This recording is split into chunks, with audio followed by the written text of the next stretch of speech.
ai mese lava fai unga al kapeneta e le fai atu o tasia e seisi o le tūranga le wo ia le whainga malo te mime ia o te whai atu au ia sa o loa lava e mea tūla i mai whapea nanga iei mata upo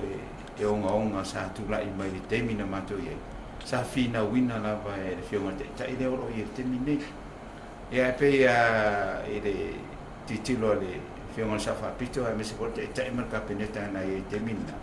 ia o le mato waru lava i le tūlanga o le tūlafono ai mese ia whainga whaavai oro i te mina ia o le mea lana o te le whapea atu like I said I'm not surprised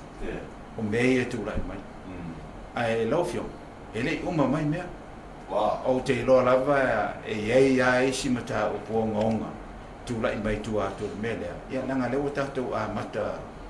i le level maua lunga o le more corrupt o le mea lana leo a whapela o le level maua lunga leo a mata i tātou o lono winga e ile si level i lunga atu le tau te le i o